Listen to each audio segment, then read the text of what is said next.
everyone, and welcome to my little corner.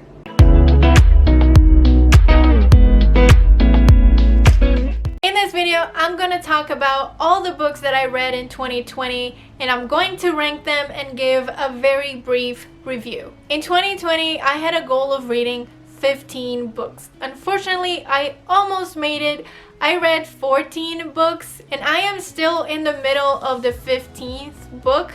I just didn't finish it on time, but I read 14 books, and I am going to start from the bottom. So at number 14, at the very bottom of my list, is Solving Cadence More by Gregory Sterner.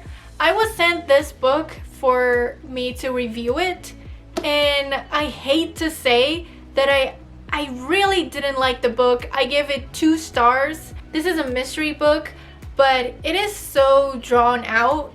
The chapters are really long. The characters speak in essays, and they're just repeating themselves over and over. There's also a lot of profanity in here because the main character and his boss have a very hostile relationship. The book doesn't really develop. They're always talking in loops, repeating themselves, and it doesn't really get anywhere. Number 13 with 3 stars is You Asked for Perfect by Laura Silverman.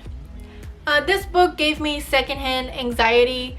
The book is basically about this guy who's really stressing about schoolwork, and his obsession with he has to be perfect so he can get into Harvard. And if he's not perfect, if just one little mistake and his dream will just crumble. So the book doesn't really develop much. There's not much going on in the book except for him obsessing over schoolwork and being perfect. The book really only develops at the very end of the story when he finally has to make a critical decision between his dream and his friends. But I do give it some brownie points for all the Harry Potter references. Number 12, also with 3 stars, is Hope and Other Punchlines by Julie Bubaum. Probably said that wrong.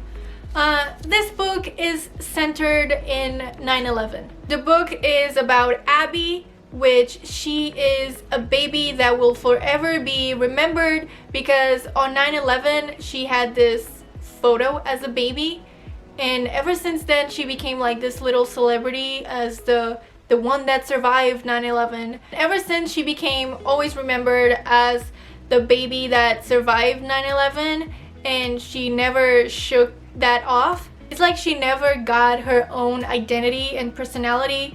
She was always just baby Hope, and nobody ever cared about anything else but that. And then you have this other boy who's obsessed with 9/11 just because he's trying to find a certain person from a picture from 9/11. So he starts interviewing her. It's been almost 2 decades since 9/11, but all these people are still stuck in the past, and the boy in the story is kind of a jerk at times. Yes, she was a baby that survived that horrific time, but I don't see why she couldn't get her own identity since then. Number 11 with also 3 stars is Holding Up the Universe by Jennifer Niven. This book has a lot of things going for it. It has so much potential, but unfortunately it just falls on its face sometimes. You have a great title, you have 2 interesting characters, but it is so one-dimensional. So you have Libby, who's overweight, and we are reminded of it every other page in the book. So I guess that's like the main point about her. And then you have Jack, and he has prosopagnosia, which means he can't recognize faces, but he is popular despite his condition. You have the popular kid and you have the overweight girl that gets bullied at school. They're on the 2 ends of the spectrum in high school, and obviously they fall in love because why not? So as much as I love these types of stories, these 2 characters did not have any chemistry at all, and honestly Jack bullied Libby in the beginning of the story. So I really don't see why Libby would fall in love with her bully. Number 10 is 99% Mine by Sally Thorne, and I gave this 3 stars also. I'm kind of conflicted about this book. I don't hate it, but I also don't love it either. The first half of the book, major snooze fest. Nothing happens. The second half of the book, finally things start to pick up. And I feel like the writing was a little messy. The book is told by Darcy from her point of view, and she has some weird thoughts that at some points I was just like, why? And also sometimes dialogue is inserted in between her thoughts, but it doesn't really say who's talking. So sometimes I was kind of confused, like, is she talking? Is it the guy? I don't know who this is. I did like the tenderness between the couple in the book, and towards the end of the book there was a good amount of tension between them to give us some sort of satisfaction. In number 9 I have P.S. I Still Love You, and number 8 I have To All the Boys I've Loved Before. Now these are part of the same trilogy. There's still a third book that I haven't read yet. I give them both 4 stars. You're probably familiar with these because I think they're pretty popular, and especially since the first movie came out on Netflix, I think it was quite a hit. These are very teenage stories. So you have, in the first one, Lara Jean, she writes these letters to all the boys that she has a crush on, but she doesn't actually send the letters, but then the letters somehow get sent to all the boys. So she's suddenly confronted by all of these boys, and she's so embarrassed that now all of them know about her feelings. She starts dating one of them, and it's just a very, teenage drama. And then you have the second one, P.S. I Still Love You, where suddenly she's dating this boy, but then there's a second boy that she used to love. Let's call it a crush. This boy comes back, and then there's drama between the two guys.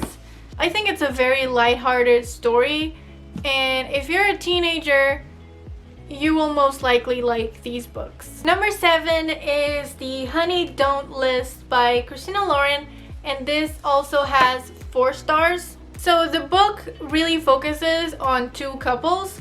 The first couple is the Trips, and they are home remodeling celebrities. And then the second couple are their assistants. At the beginning, they're not a couple yet, they're just the assistants. And they all have to go on this book tour together, and they are going to be stuck on a tour bus for quite a while. And the thing is that the Trips, the celebrity couple that are seemingly supposed to be in love to the public, they actually hate each other, and they're just a nightmare to have to be taken care of all the time by the assistants. And then the assistants develop a relationship with each other. It is kind of rushed, but they actually have a lot of chemistry, so I was rooting for them all the time. And there's also a lot of character growth with one of the assistants. Number 6 is All This Time by Mickey Daughtry and Rachel Lippincott. So this is not a sequel, but it is from the same authors of 5 Feet Apart. So I give this book 4 stars. The book starts off with a major event. The main character in the book, Kyle, gets into an accident with his girlfriend, and when he finally wakes up from the coma in the hospital, he finds out that the girlfriend is dead, and then he has to just deal with the grief and accepting that that happened. So a lot of the first part of the book goes through just him dealing with that, and then finally he goes to the cemetery and he meets this girl Marley.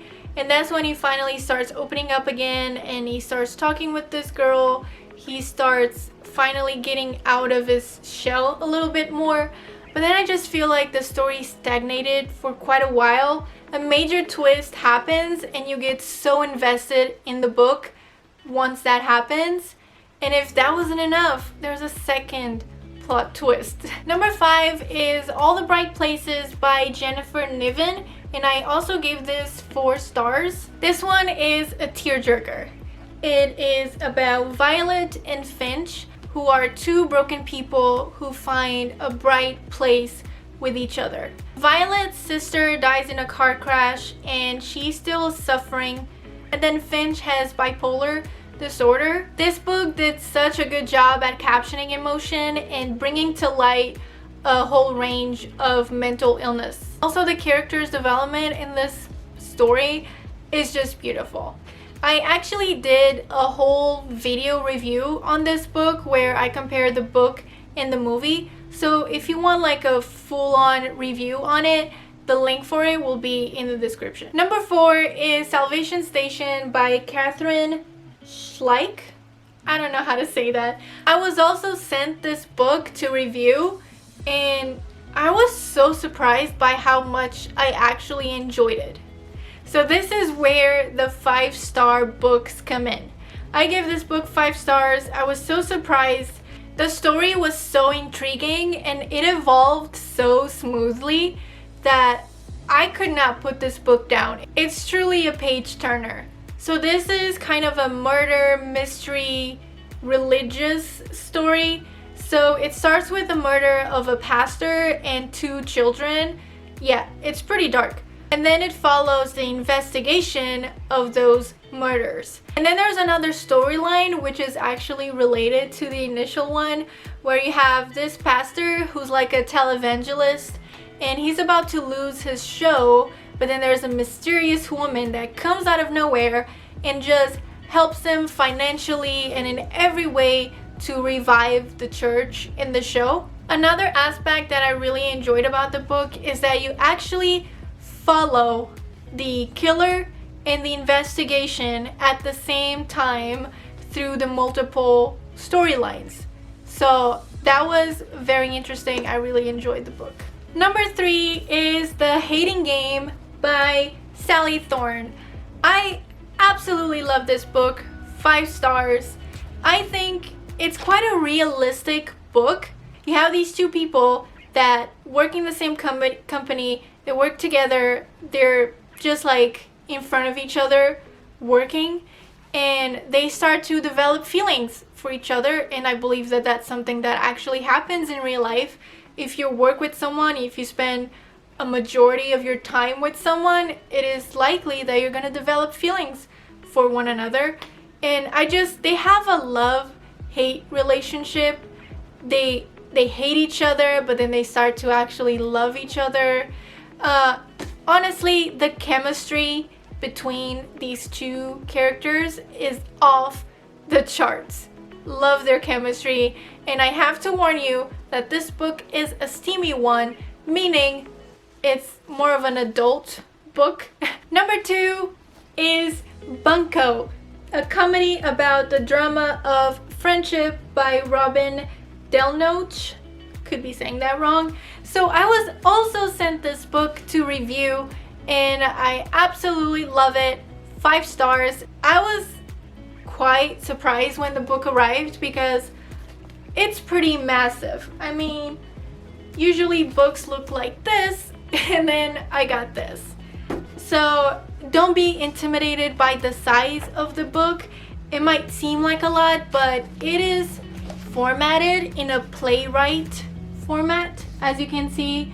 So it is mainly just dialogue. There's no unnecessary descriptions and it doesn't get lost in details. It is just mainly dialogue and fun banter among these 4 friends. So you have these 4 friends and they get together every so often to play Bunko. So the point is they would get together, play Bunko, have some drinks, but most of the time they don't even play. They just gossip and drink. And these 4 characters, they go through so much. There's so much adventure and surprises throughout the book that it never gets boring. All 4 characters are so well developed and complex, and the more you read and the more you find out about them, the more you feel like you're part of the group just as a reader. And this book really shows you the power of friendship. I absolutely loved it. Totally recommend it. And finally, my favorite book that I read in 2020 is In the Holidays by Christina Lauren. So I actually started reading this book. I didn't even read the synopsis for it, so I didn't know anything about it. I just started reading it, and this one is a Groundhog Day time loop story. I was not aware of it, and once it happened, I was like, no way. Is it overdone? Maybe, probably, but do I still love it? Absolutely. That is actually one of my favorite arcs, whether it's movies or actually this is the first book that I read that has a time loop. Usually there's a lot of movies that have been done with a time loop, and a lot of people might say it's been overdone, but I love it so much. I always have so much fun with those, and I definitely enjoyed this one. It not only has time loops, but it's also Christmas themed. So it's just like the best of both worlds for me, and it just happened. Loved it. So basically the main character has to relive Christmas a few times. So her whole family, they have a cabin, and at Christmas they all get together and they spend a week for Christmas in the cabin. So she lived through the whole week, and when she is going back home, she makes a wish to the universe, I guess, asking it to show her what makes her happy. And I guess the universe really is trying to show her how to be happy by having to relive Christmas with her family over and over again. She ends up changing a lot of things. She starts changing her own life, finding happiness, discovering what would make her happy. She finds romance. So it is just overall a really fun and feel-good story. The romance is perfect, and I wouldn't change a thing. So those are the 14 books that I read in 2020. I also want to mention that I have a Goodreads page where I post my reviews every time I read a new book. So if you want to follow along with what I'm reading and my reviews, I will have the link to that in the description of this video. So this is it for this video. Please let me know, what was your favorite book of 2020? Let me know in the comments down below. And if you like this video, please give it a like and make sure to subscribe, and I will see you next time. Bye bye.